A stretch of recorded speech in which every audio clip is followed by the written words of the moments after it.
Good morning. ഇനി നമുക്ക് കിട്ടിയിട്ടുള്ളത് ദ ഹാങ്ഡ് മാൻ ആൻഡ് ഹയറഫൻറ്റിൻ്റെ എനർജീസാണ്. ഇത് രണ്ടും ഒരു സ്പിരിച്വൽ കണക്ഷനെ സൂചിപ്പിക്കുന്ന കാർഡുകളാണ്. ഈ വീഡിയോ കാണുന്ന മിക്ക ആളുകളും ഒരു സ്പിരിച്വൽ പേഴ്സൺ ആണ് എന്നുള്ളതിൻ്റെ സൂചനയാണിത്. നിങ്ങൾ കടന്നു പോകുന്ന സിറ്റുവേഷനിൽ വളരെ സ്റ്റക്കായിട്ട് നിങ്ങൾക്ക് തോന്നുന്നുണ്ടാകും. ഒന്നും ചെയ്യാൻ പറ്റാത്തൊരു അവസ്ഥയിലൂടെ ആയിരിക്കും നിങ്ങൾ കടന്നു പോകുന്നത്.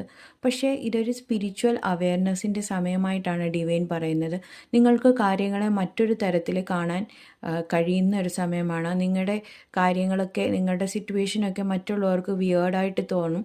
മറ്റുള്ളവർക്കിത് വിചിത്രമായിട്ടുള്ളൊരു അവസ്ഥയിലൂടെയാണ് നിങ്ങൾ പോകുന്നത് എന്ന് തോന്നും. പക്ഷേ നിങ്ങൾക്ക് മറ്റൊരു ആംഗിളിൽ കൂടി എല്ലാ കാര്യങ്ങളും മനസ്സിലാക്കാൻ ഈ സമയം പറ്റുന്നുണ്ട്. നിങ്ങൾക്ക് കൂടുതൽ സ്പിരിച്വൽ അവെയർനെസ് ഈ സമയം വരുന്നുണ്ട്. നിങ്ങളിലേക്കൊരു ഗുരു ഈ സമയം വരുന്നതായിട്ട് കാണുന്നുണ്ട്.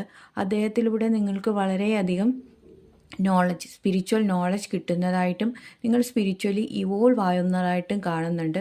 മറ്റു ചിലർക്കെങ്കിലും ഈ സമയത്തൊരു വിവാഹം, അങ്ങനെയുള്ള മതപരമായിട്ടുള്ള ചടങ്ങ് എന്നിവയിൽ പങ്കെടുക്കാനും അല്ലെങ്കിൽ എന്നിവ നിങ്ങളുടെ ജീവിതത്തിൽ നടക്കാനും ഉള്ള സാധ്യതയുള്ളതായിട്ട് കാണുന്നു.